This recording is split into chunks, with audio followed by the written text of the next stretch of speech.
सुना power structure?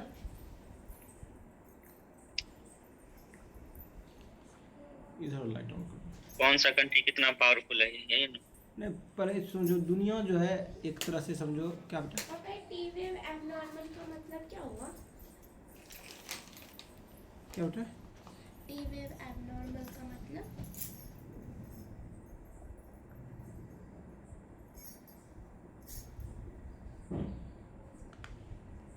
वो सब कुछ नहीं बेटा।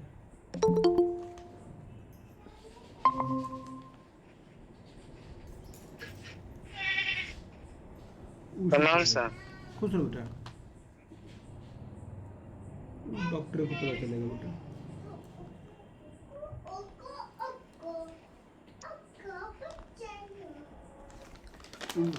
देख लिया डॉक्टर, उसमें कोई दिक्कत नहीं है।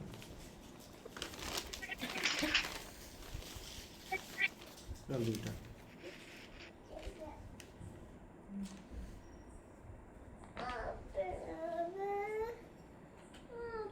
उन्हें बुझाएगा बेटा, वो जो डॉक्टर रहता है ना, फिजिशियन बेटा, उसी समझाया। मेडिकल की जब तैयारी करोगे ना तो उसे बहुत सारी चीज़ें देखोगे तब बुझाएगा बेटा।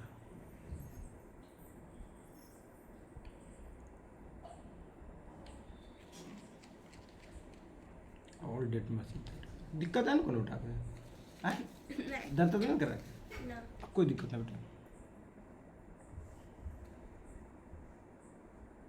रख दो बेटे।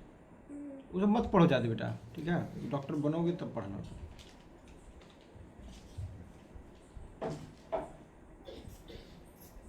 देखो पावर स्ट्रक्चर जो है, जो ग्लोबल जो पावर देखते हो, तो ग्लोबल पावर में जो है अभी पढ़ा रहा बेटा, पढ़ने दो, पढ़ने दो। तो जियोपॉलिटिक्स में जो पहली जो बातें करेंगे हम लोग, वो किस पर बातें करेंगे? पावर स्ट्रक्चर पर। पावर स्ट्रक्चर मतलब शक्ति का जो संरचना है उस पर हम लोग चर्चा करेंगे। जैसे लिखा है ग्रेट पावर्स, तो जो पूरे ग्लोबल का जो है पॉलिटिक्स जो है इन ग्रेट पावर के इर्द गिर्द डिपेंड करता है। बॉल चाहिए? ला देंगे बेटा। तो ग्रेट पावर्स में क्या है? यूएसए, चाइना, मारना छक्का बेटा, रसिया, यूरोपियन यूनियन, ये जो देख रहे हो ये ग्लोबल पावर्स है, ठीक है? यूएसए मतलब United nation of America, China जो देखवे करते हो हमारे पड़ोसी मुल्क है, रसिया ये भी हमारे पड़ोसी, ये भी एशिया और यूरोप दोनों में फैला हुआ कंट्री है, बड़ा लार्ज स्केल पर इसकी एरिया भी है और स्ट्रेटेजिकली भी बहुत स्ट्रॉन्ग कंट्री है। उसके बाद यूरोपियन यूनियन है, इसमें जो है कई देशों का समूह है, इसलिए इसको यूरोपियन यूनियंस कहते हैं। अब आगे जो है वो है इमर्जिंग पावर्स। इमर्जिंग पावर्स का मतलब तो उभरती हुई शक्ति। इमर्जिंग पावर का मतलब क्या होता है? उभरती हुई शक्तियाँ। उभरती हुई शक्तियाँ,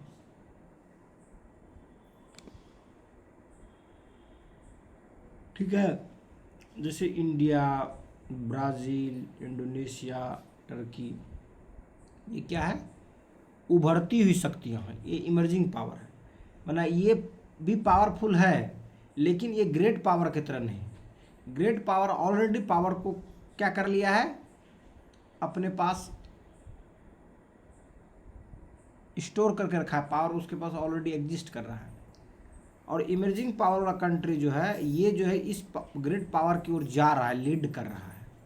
जिसमें हो गया तुम्हारा इंडिया हो गया, ब्राज़ील हो गया, इंडोनेशिया हो गया, टर्की हो गया। उसके बाद जो है कुछ अलायंसेस है। जो अलायंस होता है, अलायंस के कारण भी वो क्या होते हैं? शक्तिशाली होते हैं।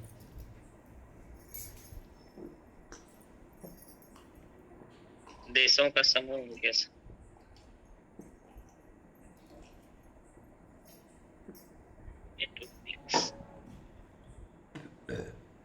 ठीक है? जैसे नाटो हो गया, ये हो गया North Atlantic Treaty Organization. BRICS हो गया, क्वाड हो गया, एससीओ हो जिसको संघाई कोऑपरेशन ऑर्गेनाइजेशन कहते हो। ये जो देख रहे हो ये अलायंस हो गया। ये अलायंस भी अपने आप में बहुत बड़ा पावरफुल क्या है, ये जियोपॉलिटिक्स का पार्ट है। नाटो जानवे करते हो, यह जो है North Atlantic Treaty Yes. Organization है। इसमें जो है मैक्सिमम जो कंट्री 30 देखोगे, प्लस। एक तरफ यूरोप का है Yes. और दूसरी तरफ अमेरिका का है, जैसे कनाडा हो अमेरिका। गया, यूएसए हो गया, ठीक है। तो अभी खाओगे ना? नहीं, सुबह खाना बेटा, सुबह खाना खाने के बाद खाना बेटा।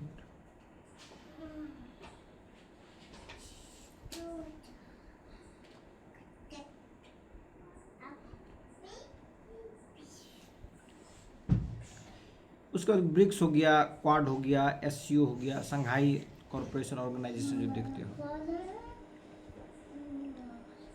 तो ये सभी जो देख रहे हो, ये सभी क्या है, पावर स्ट्रक्चर्स है जियोपॉलिटिक्स का। समझे? मतलब जो भू राजनीतिक है पूरी दुनिया के लेवल का, उस भू राजनीतिक में यह क्या है, पावर स्ट्रक्चर्स है, या इसको कह सकते हो शक्ति का जो संरचना है। तो शक्ति की संरचना में क्या हो गया, ग्रेट पावर जैसे हो गए USA, China, Russia, European union. Emerging power के रूप में देखते हो इंडिया, ब्राज़ील, इंडोनेशिया, टर्की। और अलायंसेस के रूप में जब देखोगे, कई देश मिल करके जब अलायंसेस बनाता है, तो वो अलायंस भी जो है बहुत बड़ा जो है अपना सिग्निफिकेंस रखता है जियोपॉलिटिक्स में। जैसे नाटो हो गया, ब्रिक्स हो गया, क्वाड हो गया, एससीओ हो गया। अब ये जियोपॉलिटिक्स में जो हॉट स्पॉट्स है, हॉट स्पॉट समझते हो, जो महत्वपूर्ण जगह है पूरी दुनिया में धरती पर जियोपॉलिटिक्स के लहजे से, वो है साउथ चाइना सी, उसके बाद ताइवान स्ट्रेट, उसके बाद है मिडल ईस्ट, उसके बाद है ईस्टर्न यूरोप, उसके बाद है आर्कटिक। ये जो देख रहे हो, ये जियोग्राफिकल हॉट स्पॉट्स है।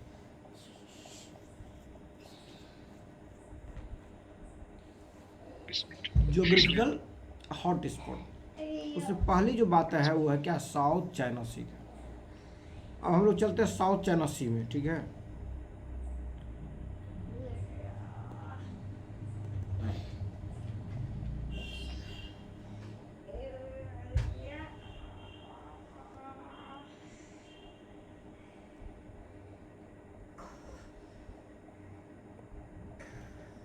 दिखाई दे रही है?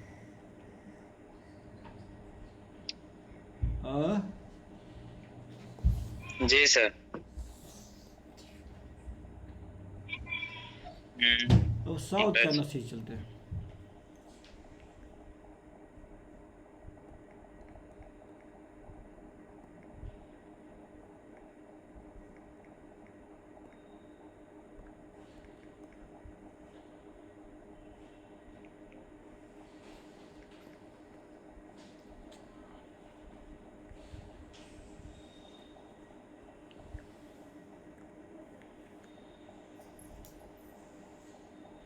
देखो ये एरिया दिख रहा है, साउथ चाइना सी पहुंचे, दिखाई दे रहा है? Yes sir. हाँ सर। ये है इंडिया, जी सर। इंडिया दिखाई दे रहा है। जी सर। इंडिया के जो राइट साइड में जो देख रहे हो, ये बंगाल की खाड़ी दिखाई दे रहा है, देखो तो, बे ऑफ बंगाल। हाँ सर। और इसी तरफ से जब इधर की ओर बढ़ोगे तुम्हें मिलेगा थाईलैंड, वियतनाम, कंबोडिया, दिखाई दे रहा है। और ये जो लिखा हुआ रेड जहाँ पर दिख रहा है, ये है साउथ चाइना सी। ये साउथ चाइना सी के जो इर्द गिर्द में देख रहे हो, एक तरफ फिलीपींस है, ताइवान है, ठीक है, वियतनाम है, चाइना है। और ये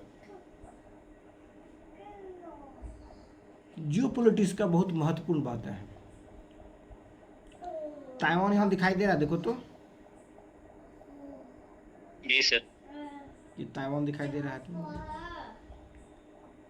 और ये तुमको जो है फिलीपींस दिखाई दे रहा होगा, दिखाई दे रहा फिलीपींस। यस। फिलीपींस की राजधानी कहाँ है? मनीला। हाँ, मनीला है, ठीक, वेरी गुड। ये फिलीपींस हो गया इधर, और इस तरफ जो देख रहे हो वियतनाम दिखाई दे रहा है, दिखाई दे रहा है। यस।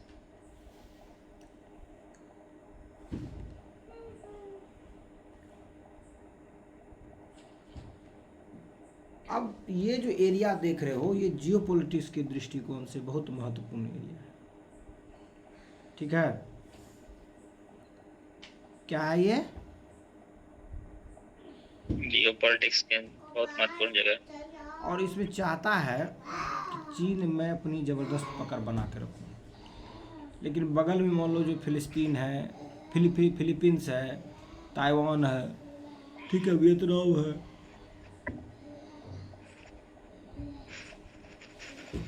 ये भी अपना जो है यहाँ पर चाहता कि हमारी भी वर्चस्व बनी रहे, या जो हमारे हक का जो रीजन्स है वो रीजन माने हमारे पर इन्फ्लुएंस चाइना का कम रहे।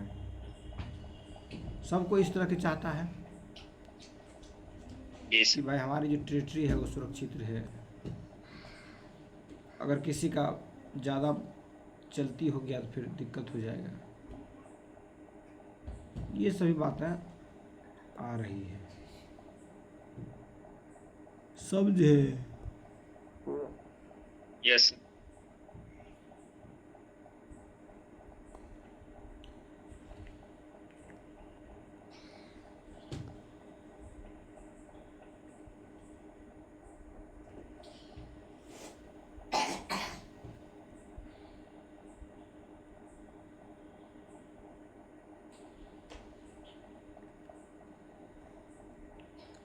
मैप पर देख लिया साउथ चाइना सी।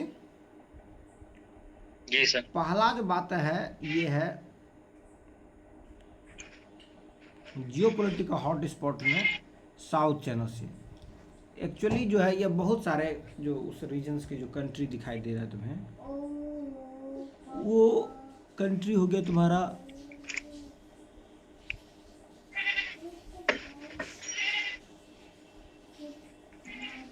फिलीपींस, चाइना, वियतनाम, ठीक है। यस। तो ये ताइवान। सब, हाँ, ताइवान हो गया। तो कहता है कि disputes over islands and military presence. तो यहाँ पर क्या है कि जो मिलिट्री प्रेजेंस और वहाँ छोटा छोटा जो आइलैंड्स है उसके लिए डिस्प्यूट्स है। आइलैंड्स में क्यों डिस्प्यूट्स है? इसलिए आइलैंड्स में डिस्प्यूट है, सब चाहता अपना मिलिट्री बेस तैयार करें, समझे, वहाँ से निगरानी करें अपनी सुरक्षा के दृष्टिकोण से। इस लेकर के जो स्ट्रेटेजिकली जो है यह एक महत्वपूर्ण रीजन है, क्षेत्र है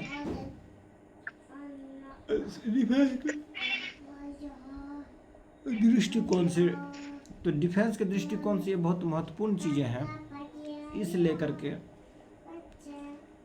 सभी कंट्री जो इसके नेबर्स में है, इसके इर्द गिर्द में है, वह चाहता है कि एक छत्र राज्य जो है चीन का न हो, जिसके कारण जो है लोग क्या कर चीन से संघर्ष कर रहा है। तो उससे जो है लड़ने के लिए सबने मिसाइल्स बना रहा है या खरीद रहा है अपनी सुरक्षा के लिए, क्योंकि अपनी संप्रभुता बचाना भी बहुत महत्वपूर्ण बात होता है किसी भी राष्ट्र के लिए। नहीं तो कभी भी कोई भी दूसरा दुश्मन देश उसको क्या कर लेगा, हड़प लेगा। कहता है disputes over islands and military presence. जो डिस्प्यूट जो है वो उसके आइलैंड्स पर और मिलिट्री कितना मौजूद है, कौन रखेगा, कहाँ रखेगा, इसी के बीच में क्या है। इसमें क्या है कि कुछ कंट्री जो कि चीन से खपा है, वह कंट्री जो है अमेरिका के तरफ झुका हुआ है या अमेरिका से समर्थित है।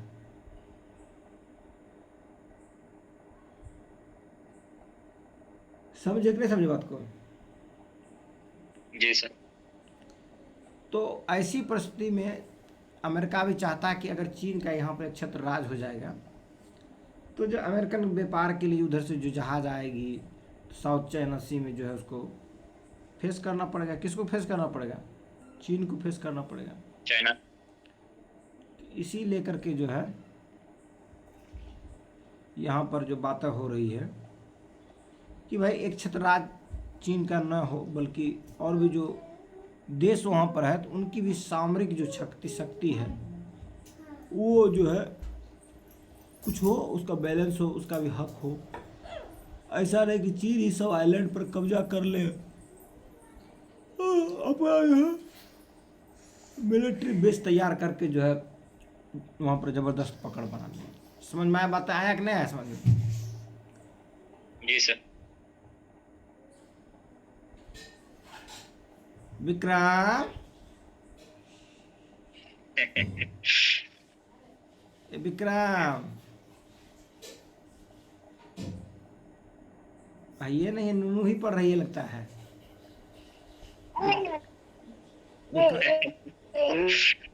तू पढ़ रहा है, सो क्या है? नूनू देख रहा है पढ़ रही है, तुम पढ़िए नहीं रहा है लगता है। दिखाई दे रहा है तुमको विक्रम?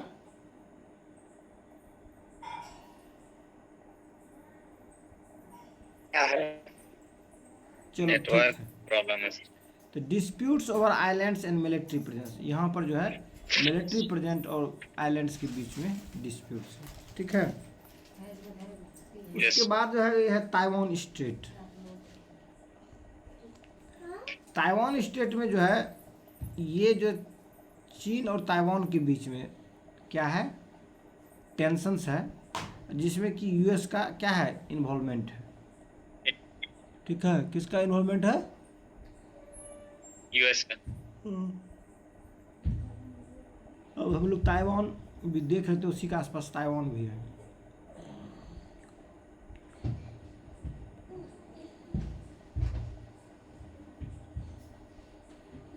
देखो ताइवान है, दिख रहा है। यस, चाइना के बगल। Yes sir.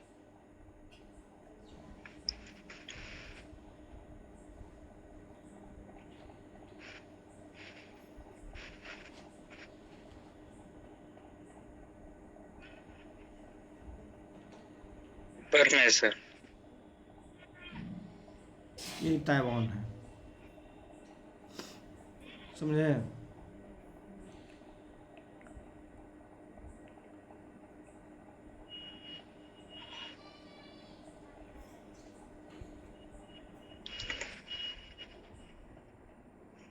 दिखाई दे रहा है? Yes sir.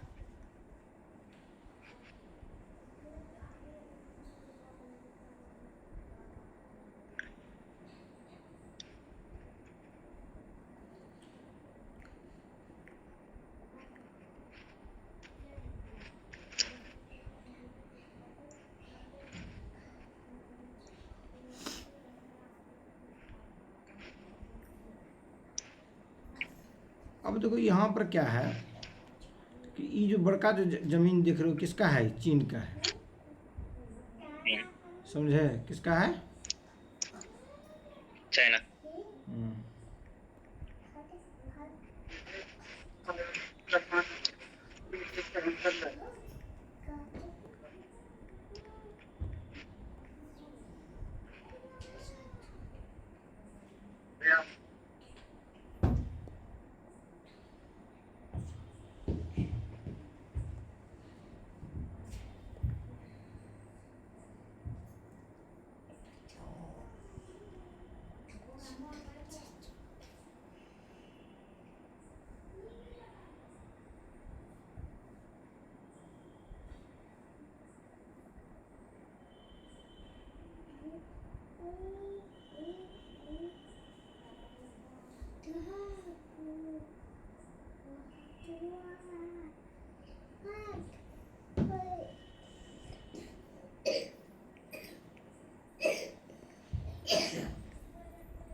ये जो देख रहे हो यही ताइवान स्टेट है, समझे?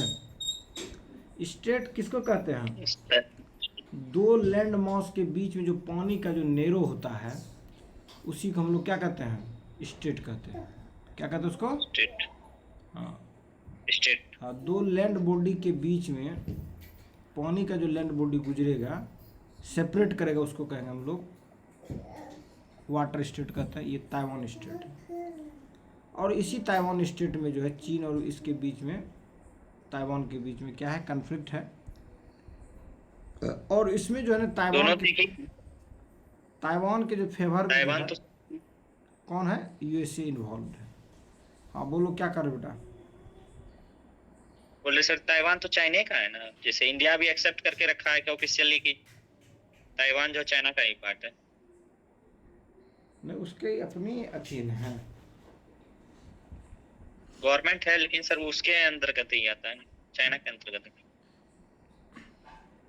अमेरिका जो है ना उसकी स्वायत्ता की बात करता है। किसकी स्वायत्ता की बात करता है, ताइवान। चीन भले कहता है कि मेरा हिस्सा है, पार्ट है, इसीलिए तो कन्फ्लिक्ट है इसमें।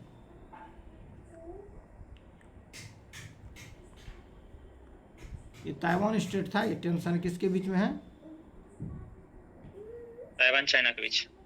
ताइवान और चाइना के बीच।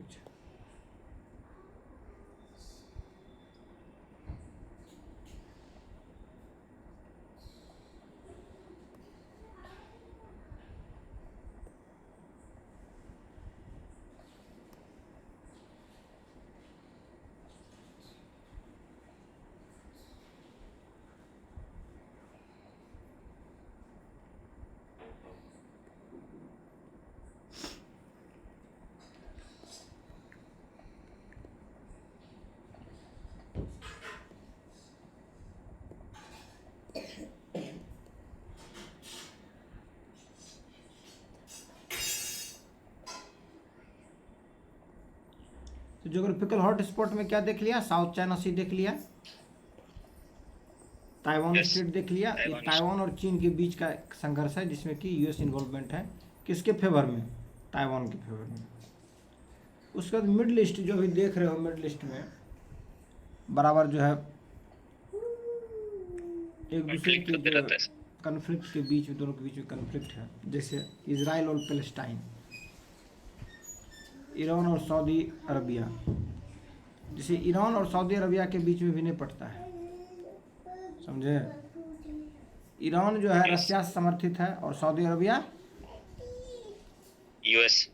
हाँ यूएस से। ये रशिया के करीब है और ये यूएसए के करीब है, ठीक है।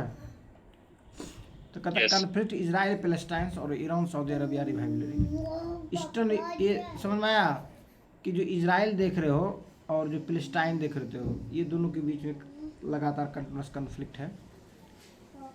पैलेस्टाइन स्टेट्स एक अलग स्टेट की मांग कर रहा है जो कि मुस्लिम स्टेट्स होगा, और इजराइल जो है अपने को जू कंट्री के रूप में क्लेम कर रहा है। और इजराइल की रिकॉग्निशन मिल भी गई है दुनिया में, ठीक है। वहाँ पर दो प्रकार की आबादी है, एक ज्यूज आबादी है और दूसरा क्रिश्चियंस आबादी है, सॉरी मुस्लिम्स की है। कहाँ पर, फलस्तीन में। इजराइल में जो देखते हो। तो फलस्तीन जो हो गया, फलस्तीन और इजराइल कन्फ्लिक्ट में, तो इजराइल के स्टेट के रूप में या कंट्री के रूप में या नेशंस के रूप में रिकॉग्निशन मिल गया है, ठीक है। उसी से जो है पैलेस्टाइन Yes. चाह रहा कि एक नया स्टेट के रूप में देखा, जिसमें कि जो गाजा पट्टी देखते हो, गाजा स्टेट और वेस्टर्न बैंक, दो जो है पार्ट में जो है मुस्लिम की मेजोरिटी है, और वहाँ उसको श्रिंक करके रखा है इजराइल ने, ठीक है। और कन्फ्लिक्ट होते रहता है इजराइलीज के बीच में और पैलेस्टाइन्स के बीच में, फिलिस्तीन जिसको कहते हो। उसी प्रकार देखो ईरान और सऊदी अरबिया के बीच में दोनों एक दूसरे के रिवाइलरी कंट्री है, और दोनों के बीच में लंबा जो है संघर्ष की कहानी रहा है। उसके बाद जो है अगला जो जियोपॉलिटिक्स का जो हॉट स्पॉट्स है वो है यूक्रेन वॉर, जिसमें कि रशिया और नाटो के बीच में टेंशन है। ये भी जियोपॉलिटिक्स का बहुत लंबी है कि रशिया ने यूक्रेन के साथ वार कर रहा है, अभी चल ही रहा है ये वार, और जिसमें कि यूक्रेन को जो है सपोर्ट जो कर रहा है नाटो देश सपोर्ट कर रहा है। उसके बाद है आर्कटिक, जैसे कि पृथ्वी जो देखते हो ऊपर का जो हिस्सा है वो आर्कटिक है और नीचे जो यस हिस्सा है वो अंटार्कटिक है। अर्थ का जो साउथ पोल है वो क्या है, अंटार्कटिक है। अर्थ का नॉर्थ पोल जो है वो क्या है, आर्कटिक है। तो जो यहाँ पर न्यू शिपिंग रूट्स के लिए और रिसोर्सेज के बीच में कंपटीशन है, क्योंकि उसके यस जो मेजर एरिया, उस मेजर एरिया में जो है बहुत सारे ऑयल्स, मिनरल ऑयल्स। और रूस ही है। अधिकांशतः जो आर्कटिक का जो रीजन है उस रीजन में रूस का ही क्षेत्र रसिया पड़ता का। है। तो वो भी जो है एक तरह से समझो कि जियोपॉलिटिक्स का जो बहुत बड़ा हॉट स्पॉट है।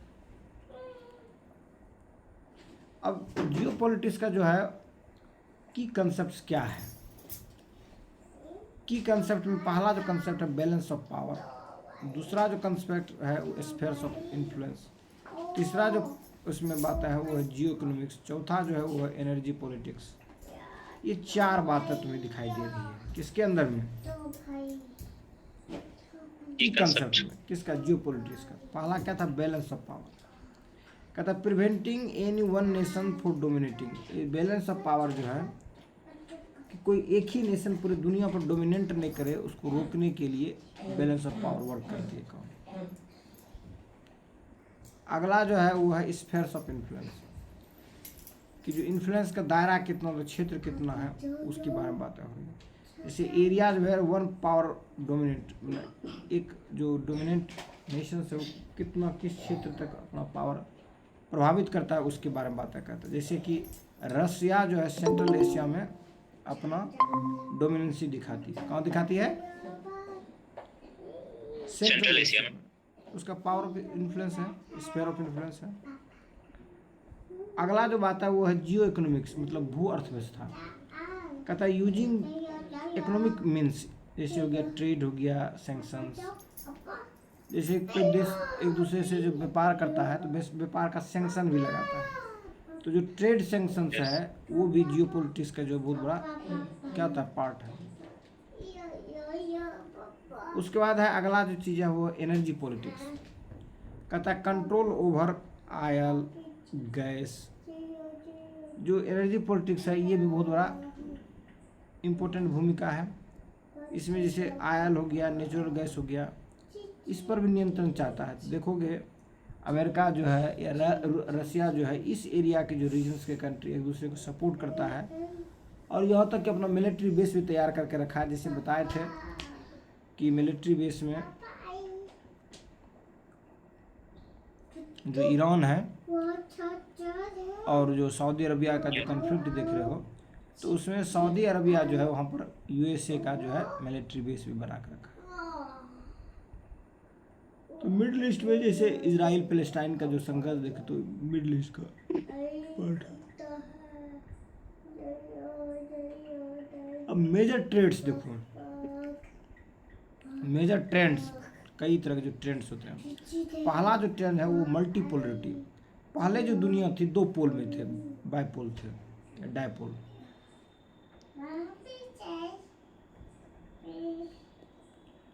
पहले जो वर्ल्ड था किस में था, डायपोल में था। डायपोल। हाँ, अब जो ये वर्ल्ड डायपोल में जो पहले जो देख रहा था, अब जो मल्टीपोलरिटी में कन्वर्ट हो गया।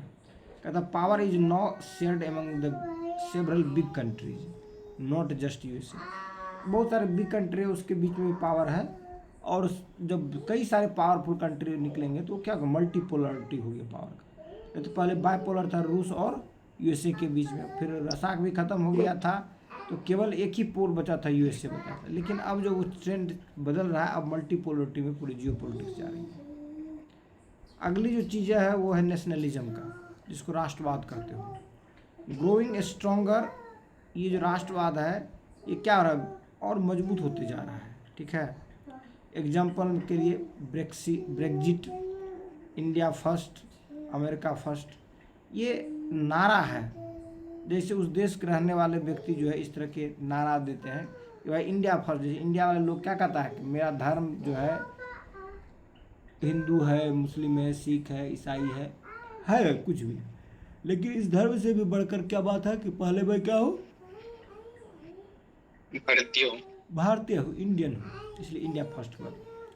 वैसे अमेरिकन की बात कहेगा कि काला है, गोरा है, फलना है, चिलना है, बहुत सारी बातें होगी, लेकिन उसके बावजूद भी क्या कहेगा, अमेरिकन फर्स्ट। समझे? यही सब चीज़ इसमें है।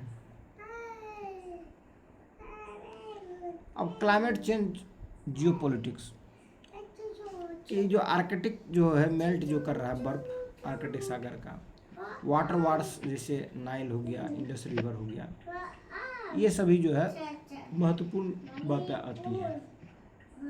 अब टेक्नोलॉजी में जो देख रहे हो, जैसे अभी भारत ने क्या किया है, जो इंडस ट्रीटी है, उस ट्रीटी को तत्काल के लिए क्या कर दिया, हेल्ड कर दिया है, रोक दिया है। तो ये क्या गया, ये क्लाइमेट चेंज इन जियोपॉलिटिक्स का एक पार्ट है एक तरह से।